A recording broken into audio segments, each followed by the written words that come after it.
राम राम दोस्तों और मेरी माताएं बहनें, आशा है कि आपके ऊपर बाबा नीम करौली जी का अपार कृपा होगी। आपके घर परिवार में सभी कुशल मंगल होंगे, यही मेरी प्रार्थना बारंबार, यही मेरी अर्जी है मेरे प्रभु बाबा नीम करौली जी से। उनके आशीर्वाद सहित ये श्री रामायण जी का पाठ सुनाता हूँ, आपके लिए कल्याणकारी हो, यही मेरी प्रार्थना। जय श्री राम। दोस्तों और मेरी माताएं बहनें, आज मैं आपको सुनाता हूँ श्रीमद् वाल्मीकि रामायण अरण्य कांड का 60वां सर्ग। श्री राम का विलाप करते हुए वृक्षों और पशुओं से सीता का पता पूछना और भ्रांत होकर रोना और बारंबार उनकी खोज करना, मेरी प्रार्थना। जय श्री राम। आश्रम की ओर आते समय श्री राम की बाईं आंख नीचे वाली पलक जोर जोर से फटकने लगी।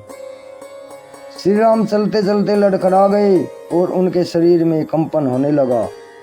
बारंबार इन अपशकुनों को देखकर वे कहने लगे, क्या सीता सकुशल होगी?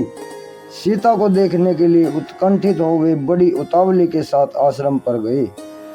वहां कुटिया सुनी देखकर उनका मन अत्यंत उद्विग्न हो उठा।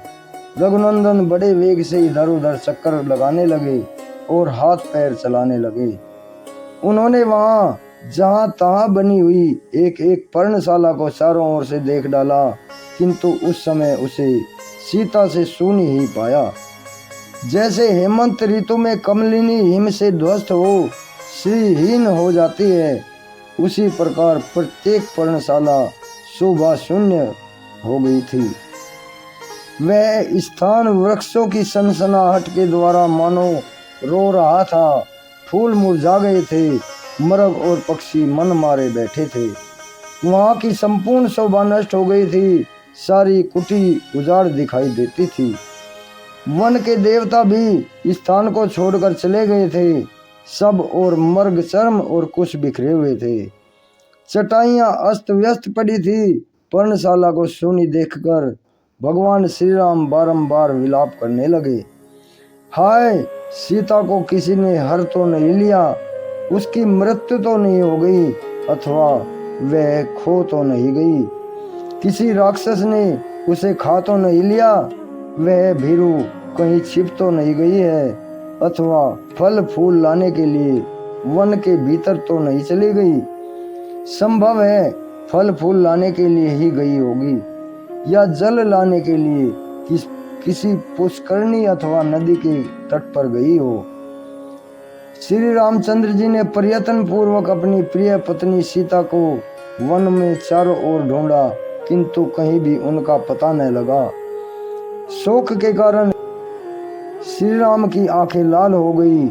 वे उन्मत्ता के समान दिखाई देने लगे। एक वृक्ष से दूसरे वृक्ष के पास दौड़ते हुए पर्वतों, नदियों और नदों के किनारे घूमने लगे। शोक से समुद्र में डूबे हुए श्री रामचंद्र जी विलाप करते करते वृक्षों से पूछने लगे, हे कदम्ब, मेरी प्रिय सीता तुम्हारे पुष्प से बहुत प्रेम करती थी, क्या वह यहाँ है? क्या तुमने उसे देखा है? यदि जानते हो तो उस शुभानना सीता का पता मुझे बताओ। उसके अंग सुस्निग्ध पल्लवों के समान कोमल हैं तथा शरीर पर पीले रंग की रेशमी साड़ी शोभा पाती। शरीर पर पीले रंग की रेशमी साड़ी शोभा पाती है। हे बिल्व, मेरी प्रिया के स्तन तुम्हारे ही समान है। यदि तुमने उसे देखा हो तो बताओ। अथवा हे अर्जुन, तुम्हारे फूलों पर मेरी प्रिया का विशेष अनुराग था, अतः तुम ही उसका कुछ समाचार बताओ। कुशांगी जन किशोरी जीवित है या नहीं, यह ककुब जानता होगा।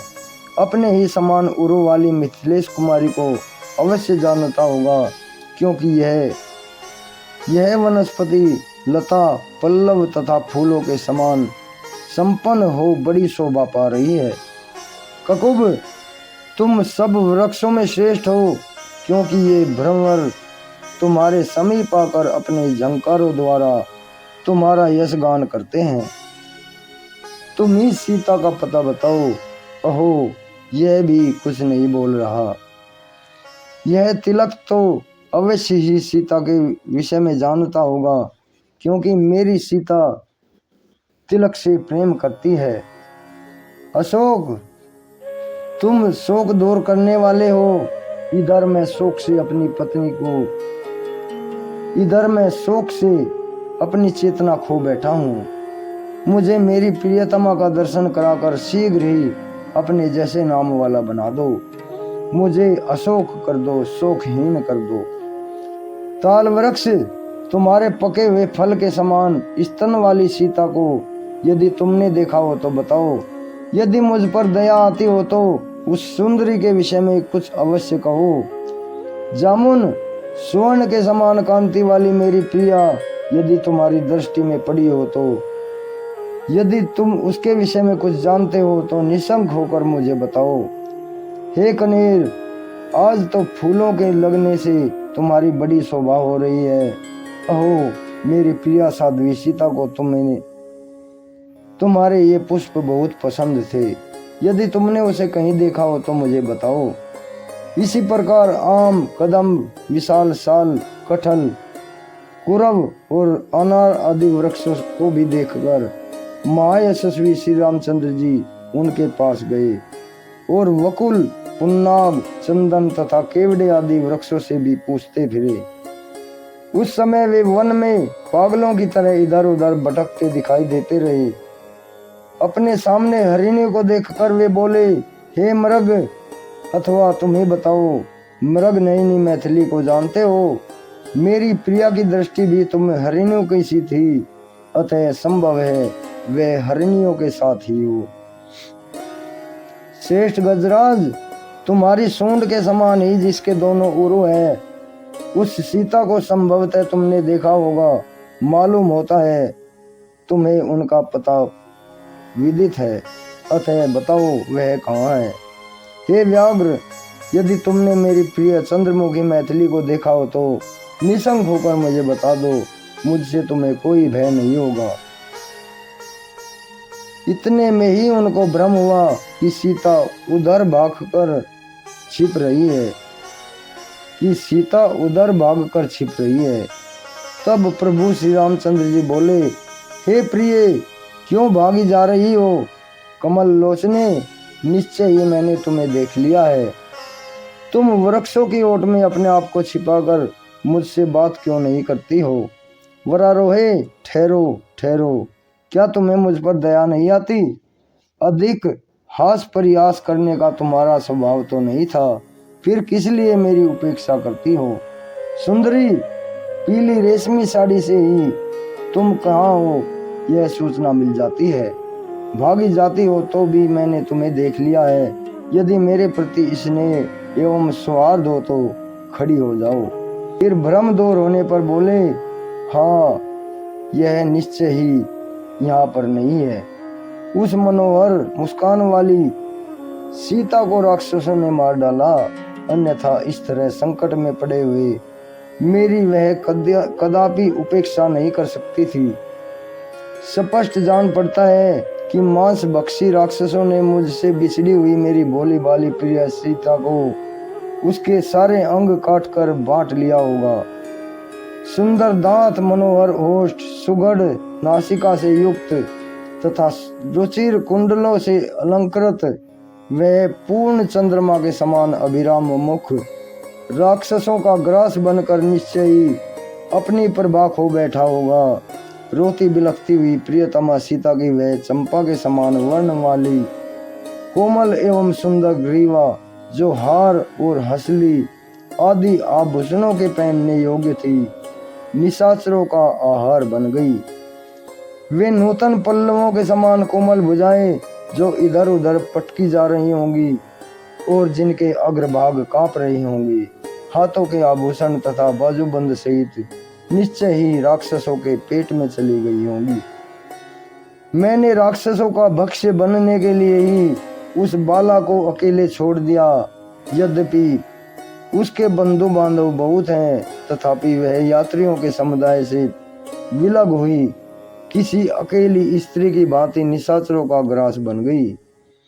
हाँ माँ बहु लक्ष्मण, क्या तुम कहीं मेरी सीता प्रियतमा को देखते हो? हा प्रिय, हा भ्रदे, हा सीते, तुम कहाँ चली गई? इस तरह बारंबार विलाप करते हुए श्री रामचंद्र जी एक वन से दूसरे वन में दौड़ने लगे। वे कहीं सीता की समानता पाकर उद्भ्रांत हो उठते थे, उछल पड़ते थे, और कहीं शोक की प्रबलता के कारण विभ्रांत हो जाते और बवंडर की भांति चक्कर काटने लगते। अपनी प्रियतमा की खोज करते हुए वे कभी कभी पागलों की सी चेष्टा करने लगते थे। उन्होंने बड़ी दौड़ धूप करके कहीं भी विश्राम न करते हुए वनों, नदियों, पर्वतों, पहाड़ी झरनों और विभिन्न काननों में घूम घूम कर अन्वेषण किया, सीता को ढूंढा।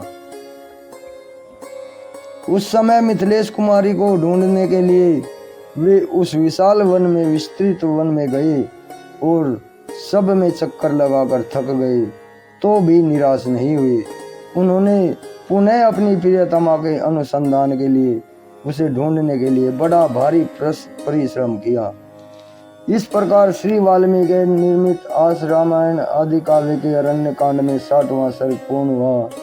जय श्री राम। प्रभु सबका भला।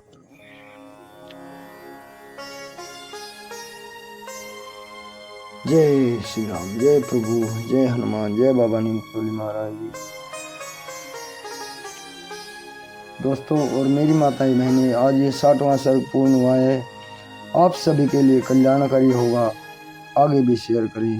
प्रभु श्री राम जी, बाबा नीम करोली जी, हनुमान जी आपके ऊपर सदैव कृपा दृष्टि बनाए रखे। यही मेरी मंगल कामना। जय श्री राम।